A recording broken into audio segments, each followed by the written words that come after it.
What's going on, everybody, and welcome back to Comic Breakdown. I hope you guys are ready for some Marvel Comics today. We're starting it off with Resurrection of Magneto, issue number 4. This comic is exactly what you expect. With this being the final issue in this miniseries, we have the return of Magneto, back in the land of the living, and Storm filling him in on everything that has been ongoing, which means it is time for Magneto to join the mutant war. It is time that Orchis finally felt the might of the power of Magneto. So make sure you guys have subscribed to the channel, make sure that you like this video, and with that being said, let's dive into this breakdown. Alright gang, so as we dive into this issue, we pick up with Magneto already in an Orchis facility. While the Orchis agents try to shoot everything they have at him, they can do nothing. He's more concerned on which helmet he's gonna wear. Will he wear his original red and purple, the all white, or the black? The question now remains, who is he? Now that he has come back from the dead, who does Magneto want to be? At this point, he already knows about the fall of Krakoa, about what happened with Charles, but he needed to see this with his own eyes. After seeing this and wasting no time with the resistance mobilizing, he finds himself here at the closest Orchis facility. He had turned his back on the world, and in his absence, this is what the world did. He can feel the rage burning within, but he still finds himself holding back, avoiding fatalities. And so as he makes his way through here, he's not necessarily killing everybody. We see Magneto actually showing mercy. Right now, he's having an inner conflict, not sure if he should hold back. He knows that even among the powerful, he is power. And that power, it carries weight. It ripples in the world. His actions or inaction, his conscious example, the unwitting inspiration. He helps, he harms, he saves lives, and he can end it. But what should his choice be? What is his responsibility?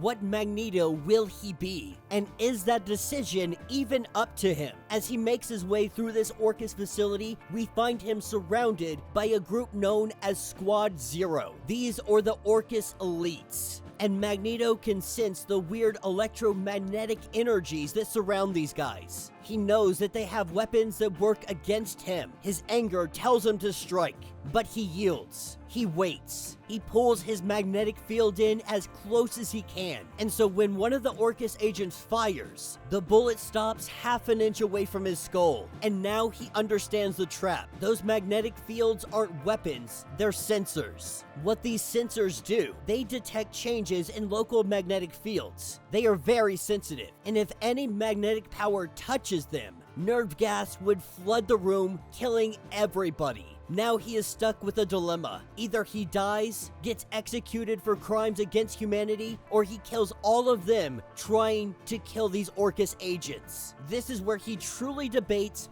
what helm he will put upon his head. He knows that Storm and Blue Marvel are close by, but he can't trigger anything without really sending out any signals to these sensors. So he has to figure out what he's gonna do here. The black helmet, the Magneto of old, unthinking rage, single-minded vengeance. To get this vengeance at any cost, even though innocent lives are in jeopardy. The white helmet, the what would Charles do? Embrace self-sacrifice, fall nobly upon the sword. But these are all hypotheticals. In the here and now, there is only one way he sees he can proceed, and that is the way of Magneto. Tripping the sensors will send an electrical impulse down a wire to a circuit, almost instantly. Almost. This is what he is going to count on, requiring all of his strength to be able to catch this in time. He will remember the names of these men. He will add them to the walls of the ones that he has killed. In the blink of an eye, we see all of these agents turned into meatballs. Every suit, every fiber, every single cell in their body compressed in an instant. And now he knows it will not be white or black.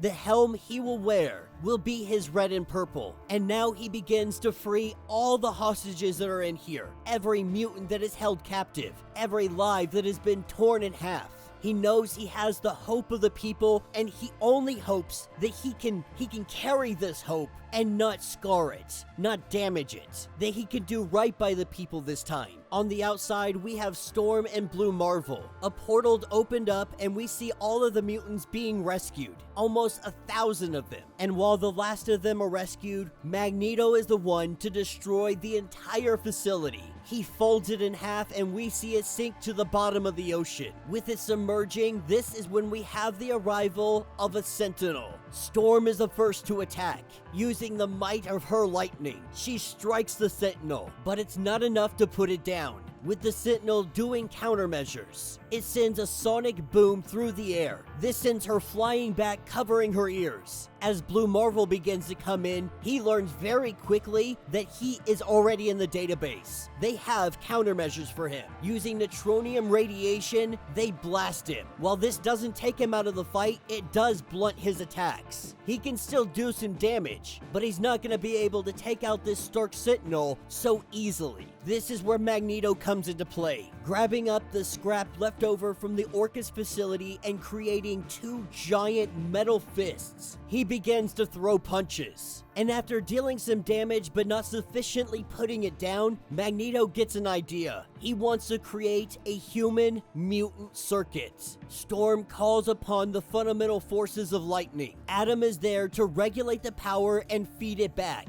There is no release. It is only a constant redirection directly through Magneto. He lets loose his rage. Empowering his giant metal gauntlets, he lays a beatdown on this Sentinel. He beats it down hard enough to crack open its skull, and in doing so, it gives them all the opportunity to take a shot at the inner workings. And in that moment, the Sentinel explodes. And with its destruction, Magneto is able to see the inside, to see that there are a few magnetic pieces inside these Sentinels, that these could be clues to their weaknesses. As they go to get out of here, Storm gets a message from Emma Frost. Emma Frost welcoming Magneto back to the land of the living, but right now, he is needed with Iron Man, because the husband of Emma Frost is asking for a rescue. And without hesitation, Magneto accepts. Now it is off to save the invincible Iron Man.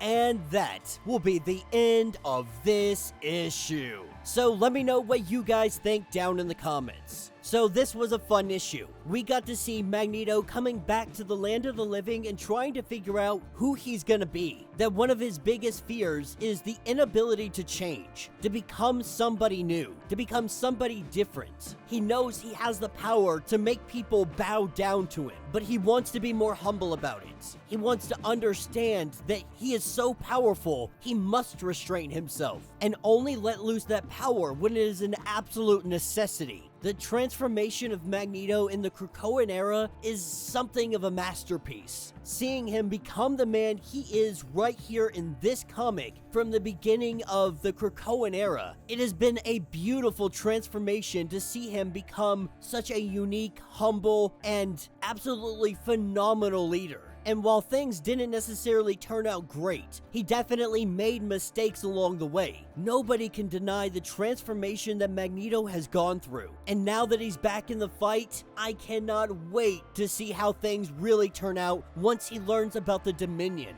If you want to see a little bit of Magneto in Iron Man, I will be covering that video next. Though, spoiler, he doesn't come in until the end, and it won't be till next month's issue of Iron Man that we're really going to see him playing a part. But the Iron Man issue itself is really good too. My only complaint with this issue, and really with all the X titles, has been the inconsistency when it comes to the Stark Sentinels. In one instance, we see them just getting wrecked, ripped apart.